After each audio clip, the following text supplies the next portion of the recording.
Trauma का मतलब होता है आपके पास्ट का कोई ऐसा स्ट्रेसफुल इवेंट जिसे आप अभी तक ओवरकम नहीं कर पाए हो। जब भी हमारी लाइफ में हम किसी ट्रेजेडी को फेस करते हैं जो इतनी ज्यादा इंटेंस होती है कि हम उसके साथ कोप नहीं कर पाते और हमारे आगे क्या हो रहा है ये नहीं समझ पाते, तब हमारी साइकी में एक घाव बन जाता है। और ये घाव हमारे शरीर पर लगी चोट की तरह फिजिकल नहीं, बल्कि ये घाव साइकोलॉजिकल और फिजियोलॉजिकल होता है, जिसके बेसिस पर हमारे थॉट्स और बॉडी में रिलीज होने वाले केमिकल्स दोनों इन्फ्लुएंस होते हैं एक नेगेटिव वे में। जैसे मे बी आपके साथ बचपन में या फिर बड़े होने के बाद भी कुछ समय पहले ही कोई अब्यूज, ब्रेकअप, किसी की डेथ या फिर रिजेक्शन हुआ और उस मेमोरी का दर्द और स्ट्रेस अभी भी एक्टिव है और आपकी पर्सनैलिटी या बिहेवियर्स को कंट्रोल कर रहा है। इसलिए अगर आप डाउट में हो कि क्या आप जो फील कर रहे हो वो ट्रॉमा है या कुछ और, तो इस एपिसोड में डिस्कस करें साइंस को अपने आप से मैच करके देखो। साइन नंबर 1, फेलियर का डर। फेल होना किसी को पसंद नहीं होता, लेकिन जिन लोगों में फेल होने का डर इतना ज्यादा होता है कि वो सक्सेस हासिल करने के लिए जो जरूरी एक्शन है वो उसे परफॉर्म ही नहीं कर पाते और उनका ये डर उन्हें डिमोटिवेट कर देता है,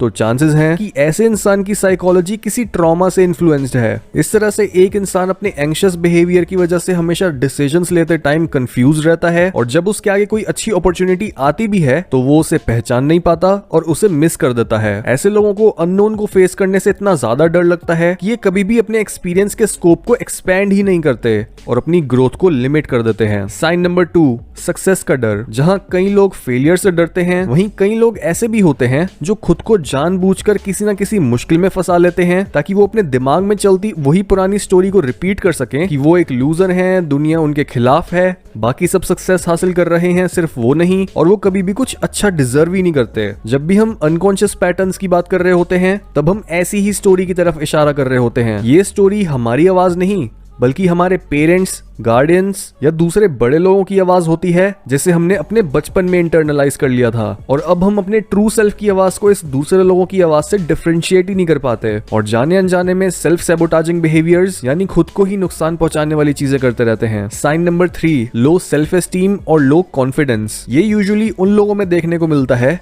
जिन्हें बचपन में अप्रिशिएट नहीं करा गया था और उनकी अचीवमेंट्स को भी ज्यादा इंपॉर्टेंस नहीं मिली थी। जो भी बच्चा इस तरह से निग्लेक्टेड या अनलव्ड फील करता है वो अपनी ही वैल्यू को डाउट करने लग जाता है कि क्या उसमें खुद में कोई कमी है जिस वजह से उसे कोई प्यार नहीं करता, और यही ट्रॉमाटाइज्ड बच्चे बड़े होकर लो सेल्फ एस्टीम और लो कॉन्फिडेंस शो करते हैं। Sign number 4, one sided thinking. ये एक और ऐसा साइन है जहां एक इंसान अपनी एम्प्टीनेस को फिल करने और लव फील करने के लिए अलग अलग ग्रुप्स का हिस्सा बन जाता है और दुनिया को एक बायस्ड वे में देखने लग जाता है। कई लोगों का ये ट्रॉमा पॉलिटिक्स में दिखता है जहां वो अपनी पार्टी की हर चीज को सही मानते हैं, दूसरी पार्टी को एकदम ईवल समझते हैं और ये चाहते हैं कि उनकी ऑपोजिशन धरती से गायब ही हो जाए। या फिर ये लोग ट्रेंड्स में भी अपनी आइडेंटिटी ढूंढने की कोशिश कर सकते हैं। फैशन, फूड या सोशल मीडिया चैलेंजेस से लेकर फाइनेंसेस तक हर फील्ड के ट्रेंड्स और ग्रुप बिहेवियर्स इन्हें एक सेंस ऑफ बिलोंगिंग फील कराते हैं जिससे ये क्रिटिकली सोचने के बजाय रियलिटी को एक तरफा बना लेते हैं। साइन नंबर 5, कभी भी पूरी तरह से खुश ना हो पाना। ट्रॉमाटाइज्ड लोग या तो ये थिंकिंग रखते हैं कि वो कभी भी पूरी तरह से खुश नहीं हो पाते, या फिर जब उनके पास खुशी आती भी है तब भी उस मोमेंट को एंजॉय करने के बजाय वो इस डर में डूब जाते हैं कि ये खुशी तो बस टेम्परेरी है और एक्चुअल में उनकी किस्मत में दुख ही लिखा है। इस तरह के लोग भी अपनी इंटरनल स्टोरी को चेंज नहीं कर पा रहे होते क्योंकि उन्हें लगता है कि ये नेगेटिव थिंकिंग उनकी डेस्टिनी है, जबकि ये बस उनका पैटर्न है जिसे वो ब्रेक कर सकते हैं। साइन नंबर 6, हमेशा अनसेफ फील करना, यानी हमेशा ऐसा फील होना कि जल्द ही कुछ ना कुछ बुरा हो जाएगा और उस बुराई से बचने का कोई चारा नहीं है। इसका मतलब ये होता है कि इस इंसान की बॉडी और माइंड ने अभी तक उस ट्रॉमा को प्रोसेस ही नहीं करा है और उससे जुड़े स्ट्रेस हार्मोन्स अभी भी बॉडी में कॉन्स्टेंटली हाई रहते हैं ताकि इस इंसान की बॉडी उस ट्रॉमा के दोबारा आने के केस में